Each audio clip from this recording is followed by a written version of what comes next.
Le Christ est ressuscité afin que tu ressuscites avec lui. Et aujourd'hui, Saint Paul, dans la lettre aux Éphésiens, au chapitre 4, verset 29, nous indique un chemin de vie extraordinaire. De votre bouche ne doit sortir aucun mauvais propos, mais plutôt toute bonne parole, capable d'édifier quand il le faut et de faire du bien à ceux qui l'entendent.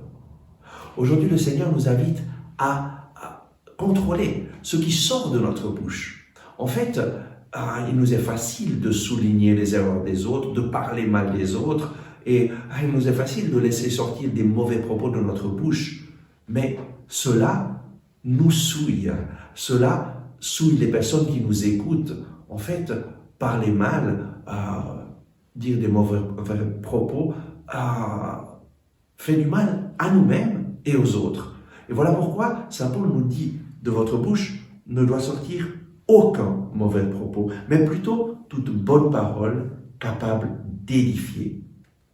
Aujourd'hui, décide d'édifier les autres, décide de souligner leurs qualités, décide d'encourager. En fait, tu seras heureux lorsque tu le fais. Le bonheur, c'est d'aider les autres à faire l'expérience de l'amour de Dieu dans leur vie.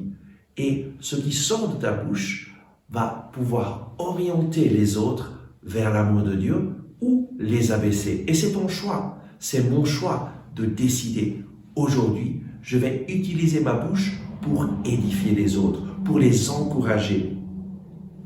Et que de votre bouche sortent des paroles qui sont capables de faire du bien à ceux qui t'entendent.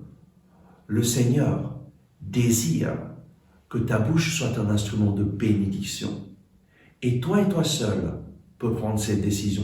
C'est clair qu'au début, c'est peut-être un peu difficile parce que nous sommes habitués à parler mal des autres. Mais nous devons prendre une nouvelle habitude, souligner les qualités des personnes.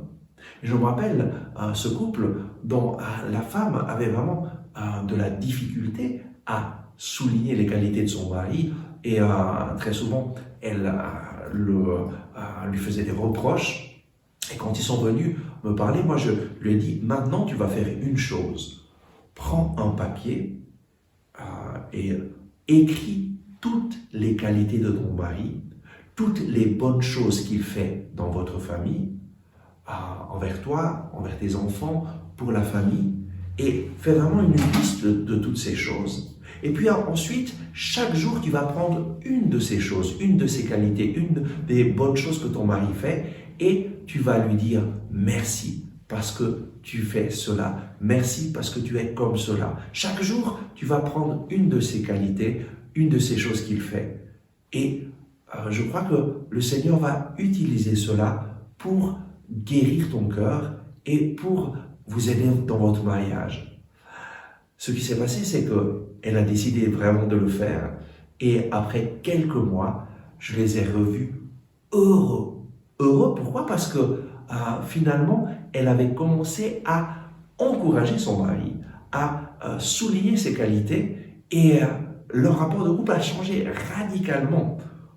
Et c'était une chose toute simple. C'est une chose toute simple que tu peux faire dans ta vie, pour ton mariage, pour tes enfants aussi. Parce que c'est possible que tu décourages tes enfants avec tes paroles, décide de souligner leurs qualités, de faire une liste de toutes les qualités de tes enfants ou de ton époux, de ton épouse, et chaque jour souligne une de ces bonnes choses. Et alors de ta bouche va sortir une parole qui édifie, qui encourage, et tu vas devenir un instrument de bénédiction pour les autres. Amen. Merci d'avoir regardé ce message, j'espère que vous l'avez apprécié. Nous mettons en ligne de nouvelles vidéos chaque jour afin de vous inspirer et de vous encourager. Donc, n'oubliez pas de vous abonner à notre chaîne, de cliquer sur le bouton j'aime et d'activer les notifications. Si vous avez aimé ce message, je vous invite à le partager avec vos amis. Ensemble avec ma communauté, nous prions pour vous et votre famille. À demain.